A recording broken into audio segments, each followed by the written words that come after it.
Hello everyone, I'm Meteorologist Charlie Ironmonger. Thank you so much for joining me today for your 1 p.m. news and weather update from the First Alert Desk. Now we've got news out of Pender County where a man who shot at police has been sentenced.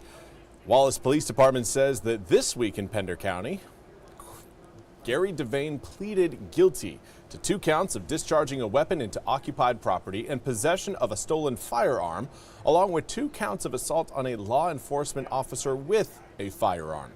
It was back on September 11th of 2023 that police say that they were trying to stop Devane on his motorcycle for impaired driving. While trying to stop him as he rode into Pender County, police say Devane fired several shots at officers who were chasing him. The shots forced other drivers off the road, which led the officers chasing Devane to stop and make sure those people were okay. Now, Devane was eventually found following an extensive investigation and manhunt with help from the Pender County Sheriff's Office. Devane was sentenced to between 8.5 to 12 years in prison.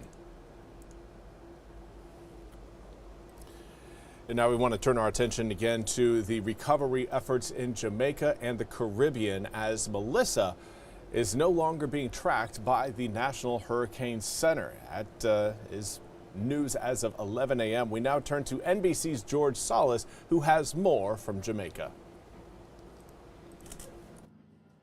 Search and recovery missions continue here in hard-hit Jamaica. Unfortunately, the death toll does appear to be climbing. Our team making it into Montego Bay yesterday, one of the hardest hit areas, also a tourist capital here on the island. On the way, we saw many things, many treacherous terrains with light poles, debris on the ground, people at one point pulling off to the side of the road to get cell phone service. It was the first bit of communication they've been able to get out to their loved ones. We were talking to people as the messages were coming in. As we hit another town near Montego Bay in Trelawney, there were 2 large lines there of people, all of them looking for gas, some of them there with just containers, others with their cars, police there on site to make sure things stay orderly. And as we got into Montego Bay, so many of those resort properties that people come here for decimated by the storm. Some people actually still staying in some of those hardest hit hotels because they were waiting to see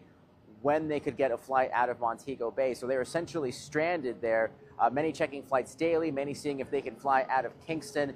A lot of flights coming in now, some of the relief flights and commercial, but still it is going to be some time for those that need access to any of those flights. Officials saying specifically about the Montego Bay Airport, it's going to be a phased reopening, but it might take weeks for it to be fully operational. And here on the ground, the work to get aid into some of the hardest hit communities already underway. Organizations like Global Empowerment Mission already starting to coordinate and get resources staged to get it into those areas that are going to need it the most. Back to you. Thank you very much, George, for that report. We now turn to your weather forecast. And again, the National Hurricane Center no longer tracking Melissa. It was a hurricane yesterday. Now it is post-tropical, no longer again an issue for most of North America. We do still have some high rip current threats, and it does look like some high surf advisories along down East Carteret County extending up over the Outer Banks, along with a coastal flood advisory because of the waves that are generated off of Melissa. We knew that that would be an issue. Still a bit of an issue today. Tomorrow, less so.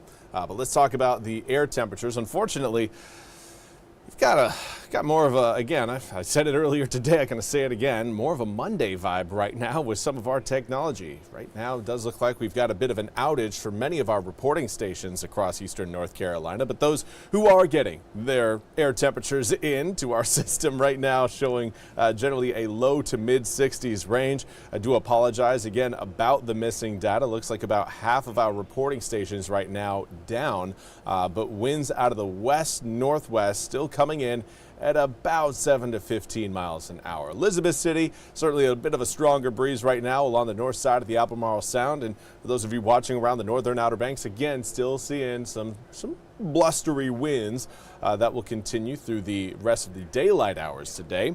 But as we make our way into the evening, we will see air temperatures drop off fairly quickly thanks to the clear skies we we have right now across the area.